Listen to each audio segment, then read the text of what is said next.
Bun găsit, doamnelor și domnilor, este sâmbătă după amiază, moment de tihnă, moment de respiro, moment de odihnă activă în fața televizorului sau a ecranului computerului. Acolo ne puteți vedea pe noi la TVR3 și TVRplus.ro, o nouă ediție a emisiunii Vizual, magazinul dumneavoastră de arte vizuale și provocări culturale.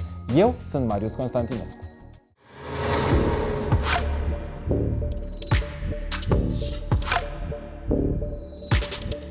Acum câțiva ani am descoperit la Paris cartea The Lost Spells a tandemului Robert Macfarlane-Jackie Morris. Am fost atât de încântat, atât de plăcut surprins, încât în 2021, atunci când a apărut continuarea acesteia, The Lost Spells, am fost printre primii care au comandat-o.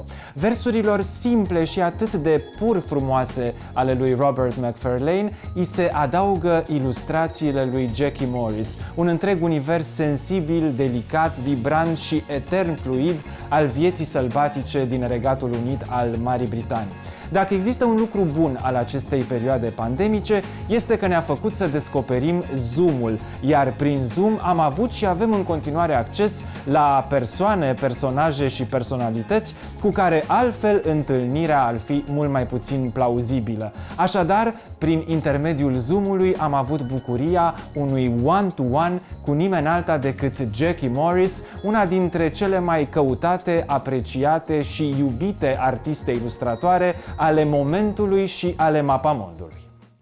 My first question is a rather unusual one because I'm going to ask you who is that partner sitting on your right now in the background? Yes, exactly, that one.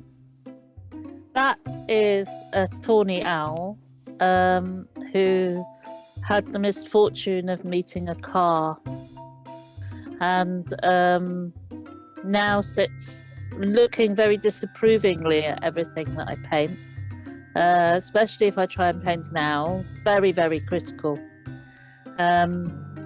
If I just spin you around this way, I also have... Can you see a barn owl there? Oh my God, it's a barn owl.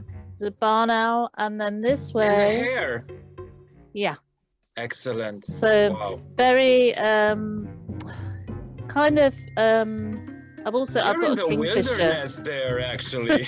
I am. Got a kingfisher on my left and another very old tawny owl, which is beautifully stuffed. Really strange things. When I was a child, I hated stuffed animals. And there is still, there's something really disrespectful about having them, but they're so good to draw from because animals move so swiftly, don't they, when they see a human coming. You can be, if you're lucky and quiet, you can sit and watch. I watched a fox last summer, just so unaware that I was there. It was just beautiful. And nothing beats that, watching a live creature moving in its own space, in its own world. Speaking of barn owls, I have my own here. It's such a pleasure to spend time in its company. We are talking about this amazing book, The Lost Spells. I have to tell you, I have bought this book this very Christmas as a gift for my wife. Because we were already enraptured by this bigger one, The Lost Words. And we are talking here about a creative duo that has took the world by storm. It's you and Robert Macfarlane. Yeah, he's very good at writing. The way that we work is very closely together, although I live on one side of the UK and he lives on the other side, and we rarely meet. So most of our interaction is through emails and WhatsApp and the occasional phone call, but it really is the occasional phone call, writing to each other about things. At the moment, I know that he is writing about sparrowhawks, and I think he's in flight with them. I've just finished painting for the new book that we're doing, which is Book of Birds. Soon I have to try and paint song, which is going to be really hard, and migration. I can have an idea of you illustrating the flight, but speaking of song, how can one illustrate this imageless thing, actually? Is it imageless though? So many different senses come into things, don't they? Your work lies mostly here in the watercolor district, and maybe this is one of the reasons that your paintings also seem so fluid, so full of motion. Are you interested in, when capturing a moment of life, in representing that particular animal, that particular bird, that particular, I don't know, plant or tree or just bit of nature, up to a high fidelity, or just your impression of that moment, that unique moment? What I'm always trying to find, what I'm always trying to catch is the soul of a thing. So whether that is a bird, a mammal, or a plant, or a rock. Right. That's what I'm going for, really. And my work isn't photographic. I don't actually think, well, I'm getting better. I've been doing it for quite a long time now. And I think I do I improve a bit. Every single thing that I do, I learn something. I love books. Books are a harbour for me. But I also find that the inside of my head feels much, much better when I'm painting.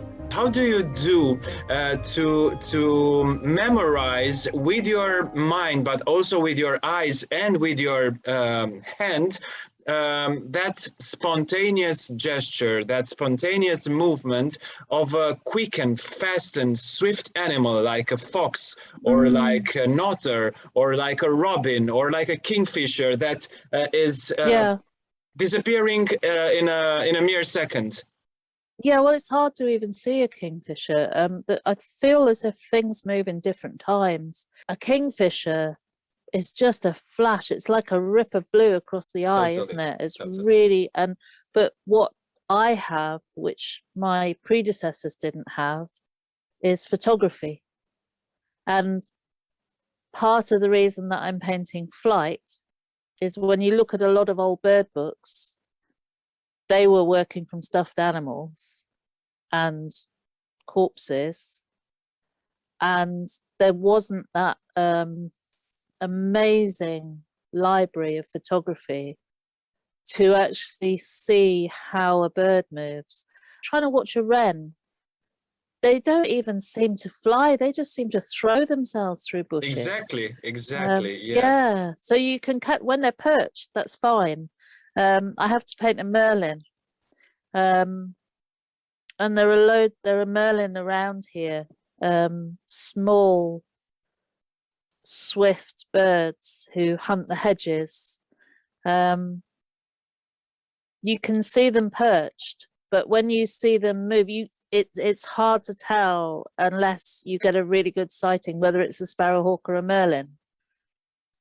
But I have friends who take the most amazing photographs who can freeze that creature. These are like the holy grail of an illustrator or a photographer even, because when we think about photographic treasures, one can think of, I don't know, the large mammals of Africa or some exotic species from Asia, but in fact, photographing, drawing a wren or a robin or a kingfisher or even a pheasant. I mean, I'm 43 and I think I saw a kingfisher for the first time in my life last summer. I'm not exactly sure. It was something bright and blue and unusual, and I like to think that was a kingfisher. So this leads us also to this wonderful treasure that we have nearby, because when we talk about also the natural British heritage, you are one of those that recuperate this heritage and offer it to the world.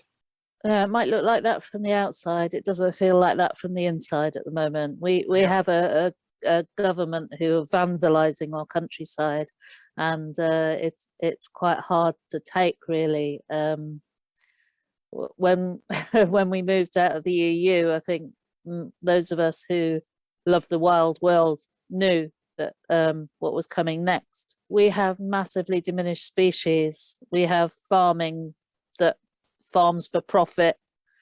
They're recently passing the use of insecticides that kill bees, and dreadful, really. We're supposed to be a nation of animal lovers, but when you read the true history, I've been listening to a wonderful book called The Seabird's Cry by Adam Nicholson, and he talks about how in Victorian times, when the kittiwakes were fledging, marksmen would go to the cliffs and they would kill thousands and thousands of birds. It is a myth that the British love wildlife. Some of the British do. My hope with both of these books was to kind of re-enchant children, so they would take the books back and open up the wonder to their parents again. And then, hopefully, we learn what to treasure and what is important. And it's not money. You're also an author, so that doubles your creative input. But I was wondering, when you illustrate someone else's books, how do you approach the text in order for your work as an illustrator to be complementary, not to be redundant, you know? I've always tried to illustrate, not decorate. So as I've got older and as I've learned more, the work that I do with Rob is very collaborative. So we're kind of making the book together at the same time. I think I influence his writing, he influences my painting, and the two things work together and around each other to strengthen each other. That's what the hope is, anyway. And we've been very lucky with both The Lost Words and The Lost Spells to work with Alison O'Toole, who really gets the idea of space, and that space that welcomes somebody in. But usually the way I approach a book is I think it's a fantastic idea, and then I panic, and then I get on with it, and then I get halfway through and decide it was just a dreadful idea and I can't do it. So I might as well just slog on to the end, and then it's done. So that's the honest answer. What about those particular times when you are the full package author? I mean, both the writer and the illustrator. What's the first thing that comes to your mind? The illustration or the text that would be the background to that illustration? That again, it's different every time. Okay. When I did a book called The Ice Bear, there's one particular picture in that book, which is a child surrounded by polar bears, so that he looks like a daisy with the polar bears as petals. And I knew that I wanted... translated into Romanian as well. Ah, do you know, I'm not sure I knew that. I think so, yes, I just checked now, yes. Yeah, that was a really strong vision. And then I thought, well, how's he get there? And then because I quite like children, I like bears as well, but I needed to get him out of there as well. So that's how that story grew. The snow leopard was very much just that I wanted to paint snow leopards because I just adore them, the shape of them. And I had to go and find some as well, which my publisher's budget didn't stretch to me going to Nepal. Right. And also I know from Peter Matheson that you can spend quite a long time looking for them and not find them. But there was a lady in this little suburban English town called Welwyn Garden City, and she had 17 leopards in her back garden, and 4 of them were snow leopards. So that's unbelievable anyhow. I know. It was amazing. They were absolutely, I've been to zoos and these leopards were so beautiful and healthy. they were just astonishing. She's not there anymore, I don't think. Not eaten by leopards, but Okay, but that's reassuring. but it was just to sit and draw them and take photographs of them, see how they moved, see how big they were. You know, they were a lot shorter but longer than I thought they'd be. The size of that tail was just astonishing. And then that the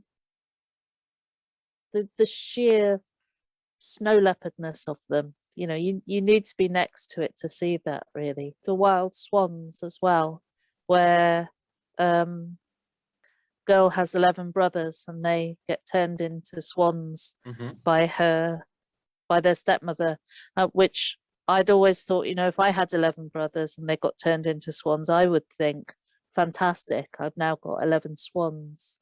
But she seems to want to turn them back into brothers. So I'm just going to turn my phone off. Thank you. How did I know that my mother would ring at this time? Bless her. What do you see from your drawing table when looking out at the window? I can. Sheep. Okay. Rain. Sheep and rain. My studio is a really long room, which it's at the top of my house, and to the one direction I can see St. David's Cathedral. I live on this kind of long arm of land that goes out into the sea, and so I have sea on 3 sides, and when it's really stormy you can hear the sea. When the windows are open I can hear ravens flying over the house and calling, and that is quite beautiful.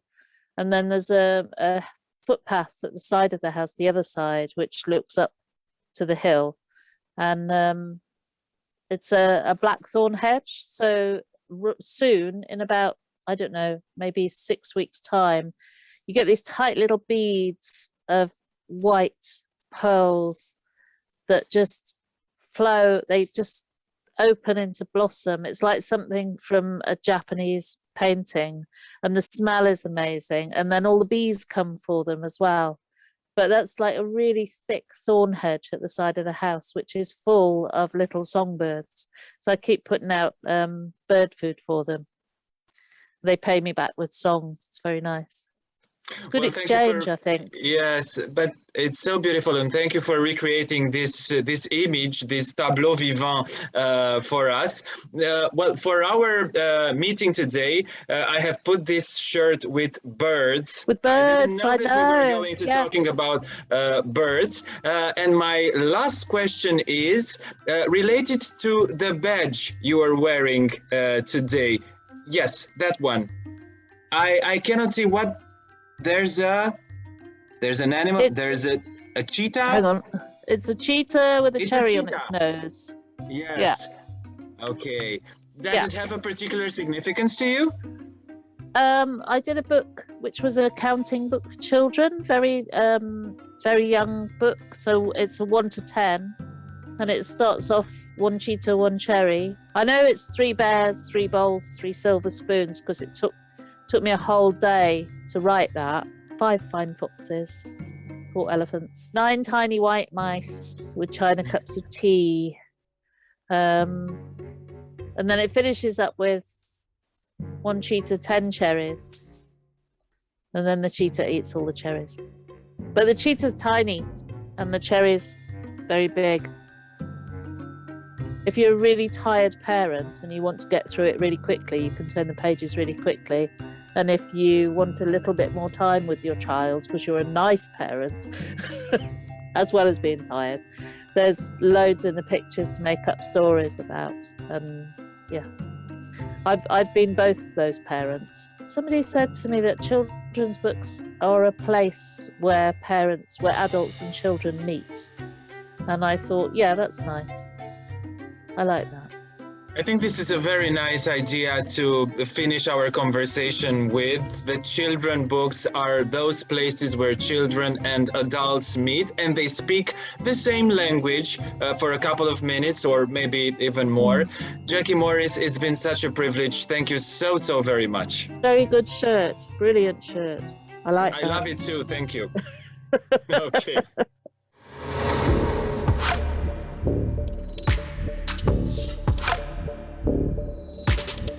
În seria evenimentelor ocazionate de aniversarea celor 100 de ani ai Operei Naționale București, colega mea Magdalena Stanciu nu a lipsit de la întâlnirea cu o artistă de origine română mai puțin cunoscută la noi, Mariana Gordan. În acordurile unei sonate de Boccherini, interpretată la violoncel de Răzvan Suma și de Ela Bocor, așa a început London Spring, expoziția artistei Mariana Gordan, de la Opera Națională București, în cadrul proiectului Centenarului Operei. Este o temă mai veche, primăvara, o fac de câțiva ani și am fost invitată cu ocazia sărbătoririi centenarului, care înseamnă 100 de primăveri. Eu am reușit să fac doar 10 primăveri, special pentru opera, într-un expresionism dramatic. Este extraordinar spațiu, este bineînțeles un loc neconvențional pentru expoziții. Întâia dată am descoperit-o pe Mariana Gordan la dezvelirea unei lucrări de artă a lui Paul Neagu în Londra. Era un alt artist foarte bine promovat și apreciat în Anglia, mai mult decât în România. La fel și Mariana, aveam să aflu că are un atelier în Londra, că este foarte cunoscută, că a plecat cu foarte mare aventură din România pe la 19 ani, a scris și o carte, am citit cartea, totul e filmic. Mariana este o foarte bună mânuitoare a multor, să spunem, tehnici, este o sculptoriță extraordinară. În afară de asta este o pictoriță care se joacă cu foarte multe tehnici, inclusiv un sgrafito, adică acea zgâriere a pensulei sau a suportului cu vârful pensulei, o tehnică iarăși din Italia și ceea ce vedeți pe mine m-a surprins aici.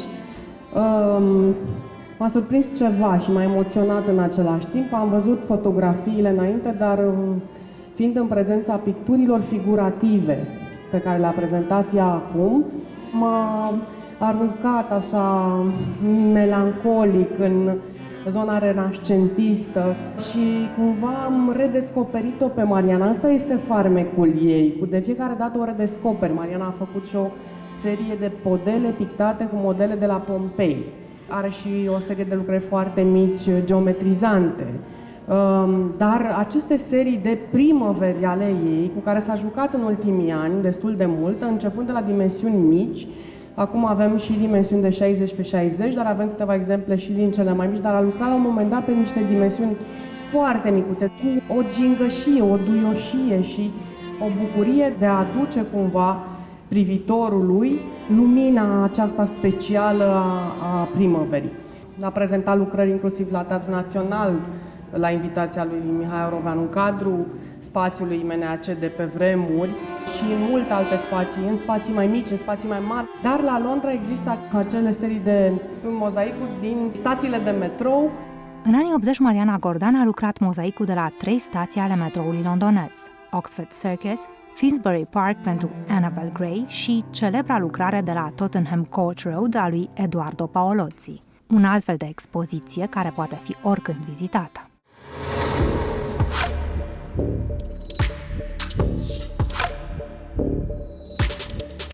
Doamnelor, domnilor, Vizual la final, sunt Marius Constantinescu, ne găsim și pe Facebook și Instagram, iar aici, la Cărturești Verona, pe TVR3 și tvreplus.ro, ne revedem sâmbăta viitoare. Până atunci, priviți în jur!